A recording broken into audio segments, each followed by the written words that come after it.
गांव में रहमान नाम का एक गरीब लकड़हारा रहता था। वो हर रोज अपनी पुरानी कुल्हाड़ी लेकर जंगल में लकड़ियां काटकर गांव के बाजार में बेचता। एक नदी के करीब लकड़ियां काट रहा था तो उसकी कुल्हाड़ी उसके हाथ से फिसल गई और जोर से पानी में गिर गई। दरिया बहुत गहरा और तेज था और कुल्हाड़ी नजरों से ओझल हो गई।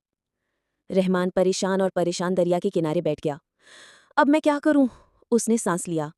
ये कुल्हाड़ी सिर्फ मेरे पास थी।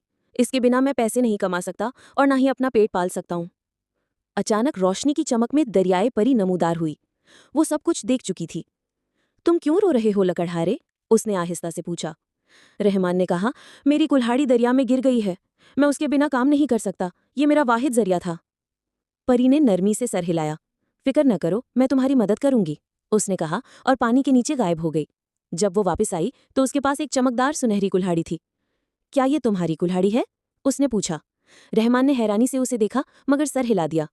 नहीं, ये मेरी नहीं है। मैं एक गरीब आदमी हूं। मेरी कुल्हाड़ी लोहे की थी। परी मुस्कुराई और दोबारा दरिया में डूब गई। इस बार वो चांदी की कुल्हाड़ी लेकर लौटी। क्या ये तुम्हारा है? उसने दोबारा पूछा। रहमान ने चांदी की कुल्हाड़ी की तरफ देखा और कहा, नहीं, ये भी मेरा नहीं है। मेरा तो पुराना और सादा लोहे का था। परी ने सर हिलाया और एक बार फिर पानी में गायब हो गई। जब वो तीसरी बार वापस आई तो उसने लोहे की एक पुरानी कुल्हाड़ी पकड़ी थी, जैसी रहमान की थी।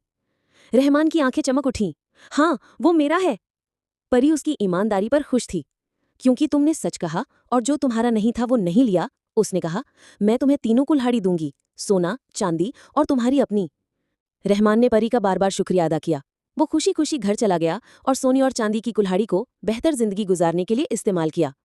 लेकिन उसने कभी ईमानदारी से काम करना नहीं छोड़ा और उसने गांव में दूसरों की भी मदद की। उस दिन से गांव के हर व्यक्ति ने अपने बच्चों से कहा, रहमान की तरह बनो, एक ईमानदार लकड़हारे। ईमानदारी हमेशा अज्र देती है। स्टोरी का अखलाक है, ईमानदारी बेहतरीन पॉलिसी है। सच्चाई एतमाद, बरकतें और गैर मुतवक्के इनामात लाती है।